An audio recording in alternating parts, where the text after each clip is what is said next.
It will, man. And shit, I was. It was a point I had a surgery or something, and I was getting those painkillers, and I got a few weeks, few months, and I'm taking them, didn't need them, and then I found weed.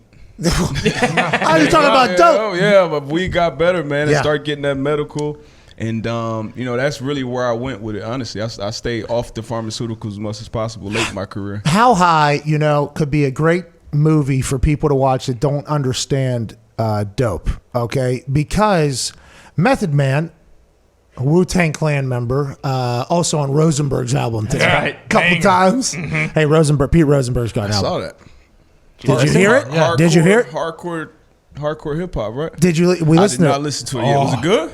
Yeah. Yeah. You should listen. We listened to it this morning. Every song. So good. We listened to a few of the songs. No skips. They were pretty good. Yeah, it was pretty good. I enjoyed it. It's a like lyricist. Yeah, like, okay. Yeah, it's like that type of music. Obviously, if Meth Red and everybody that's involved in that is going to be in there, that's the type of thing. But Method Man in there, they play a couple slapdicks, obviously, that, smoke the ashes of a friend, and then, magic starts happening. But if you look at Method Man is laying out exactly how people do grow weed now, and it's at a much more expedited level. It's like, hey, this one right here, this will do this for you. This one right here, this one will do this for you. This one will do this. And now there's so many scientists and botanists and whoever the fuck else is involved in this thing.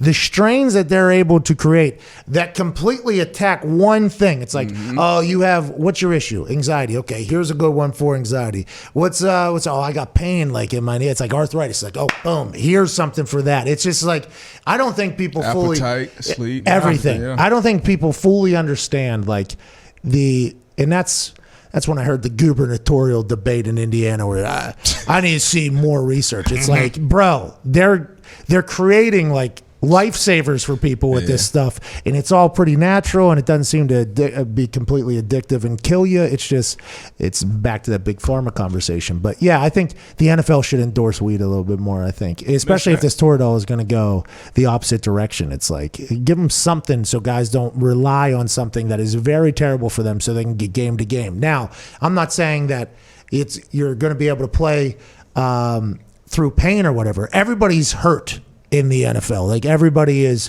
hurt in the NFL. Now, me, nowhere near as much as everybody else. Mm-hmm.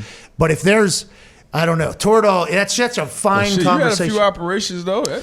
And I did play Pro Bowl football with a dislocated kneecap in my kicking leg. So, I mean, say you can't even walk, basically. Made a Pro Bowl kicking the ball, but I didn't have fucking my head being rammed into somebody, a stinger, the whole body. Yeah. Whenever you start, and it happened in professional wrestling back in the day. It happens in all sports where the body can get sore. Guys are going to try to find remedies, and it's I hope we learn more about Toradol. Studebaker just texted me and said my ears are ringing. I was like, hey, that's right. Hey, this ain't me, by the way. Just like Miles Teller. Hey, I didn't do the report. No. This is, Hey, Studi, you're the guy that did this. That's right. You're in it. Natural remedy. CBD, MD got anything for guys? Because CBD is good too. Even the shit that don't get you high, it's a lot of CBD. MD has these bath salts that are incredible. They have some gummies. Yeah, I think a lot of people start with CBD, and CBD does a very good job. But now they have because it's not legalized everywhere. There's like a THC CBD mix for a lot of gummies, and I think that is really the next step for everybody who's like, I hate dope. I like cannabis, I mean, it does create the CBD. That's right. I do like that. But the dope, I ain't about the dope. And then as they try that, they're like, oh my God, everything feels better here. What have I hated for so long? We were arresting people for this. Oh, well, that's not the dope, though. This is just CBD. And then they kind of, boom, move into the whole thing. Oh my God. You guys talked about weed. Do you think that would be, I mean, it wouldn't be the same effect as Toradol, but would that be like a reasonable replacement to Toradol? Go ahead, dude. Pre-game? There's nothing pre-game that's a replacement. No, there you go. I mean, I would have to agree with that. I mean, I wouldn't smoke before a game. Me neither. But by the way, I don't know why D-Butt wouldn't do it. I would practice and try things very much. It's why I have the house. It's literally the reason why I bought the house that I have, because it had a massive field in the back and I could kind of do that thing. But if I did it on a game and I fucked up, I always thought like, I don't want people to. I don't want to have to sleep with, like that. I don't want people to think that. But we've talked about this before. There's some guys who can't play without it. Some great Great players. who Great they need. players. I mean, everybody's different though. Everybody's different, but like I said, the CBD, it's a natural thing that doesn't get you high.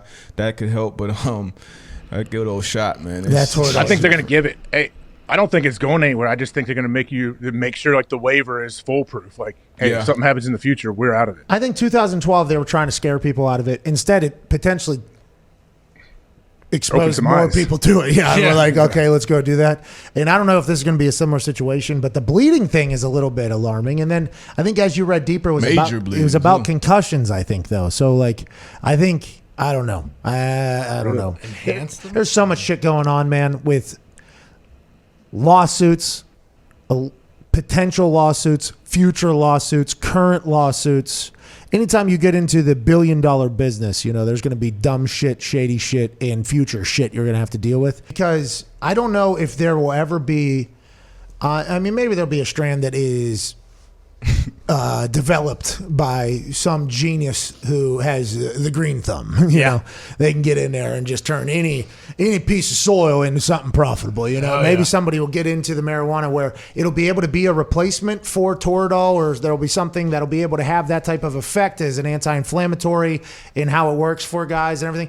But I think a marijuana treatment should be something that rolls into the NFL soon. Like, you know what I mean? Like, well, they're doing like PTSD. Like, they're using ecstasy like in medical trials to treat PTSD for soldiers and everyone. But I'm saying like their entire like I think the NFL could. Now, obviously, the NFL probably going to be behind on some things, and then they'll just catch up very quickly because that's what the NFL does. It feels like the NFL lets other people kind of do their thing and then they do it. So as marijuana becomes more normal, especially as more research is done, says the gubernatorial debate in Indiana, like the NFL actually investing in their own scientists potentially to create things that players can either get or something like that to go alongside their arthritis that a lot of guys have to deal against or something like that. Like, I think that would be a pretty smart idea, but what's that, 20 years away, you think? Yeah. 30 years away? Probably. So until then, Toradol is going to be a part of the conversation. All the big pharma pills are always going to be a part of the conversation because as bodies change and science evolves, there's always going to have to be remedies, though, for pain, which is never going away. That's just kind of how everything's going to happen. It's said that you can't do it before games or practices anymore. Was there like a mandate on how much guys could take, or were there guys who would get Toradol every single day? I don't. No. I knew nobody. Like, is there not every day? Yeah. Not every day for practice. I knew nobody that got it every day. No. I night before and morning of. Some people. Maybe Michael Jackson's doctor would give it to you every day, but no NFL doctor. Hey, what was his name? Conrad Murray. Hey, he was getting surgery stuff. That's not sleeping, right? Yeah. I don't think I ever come out of surgery and been like, oh, feel good, fucking refreshed. Yeah. About Kanye's mom too. Really? I'm pretty sure it's the same doctor. Same doctor? I might be lying. No, that was down in like a different country, I feel like. Kanye's mom? But maybe he did actually. I think he may be connected to Kanye's mom somehow. Yeah, I think they're somehow connected. I don't know how, but it's crazy. But so what? Michael Jackson didn't sleep for how many years then? Because that's not sleeping; you're just getting knocked out, right? So I assume that's crazy. Anyways, doctors have a lot of power. Let's hope they take care of people. And I would like to see more studies about when I'm going to die because of Toradol use that I definitely did once a week, 17 weeks.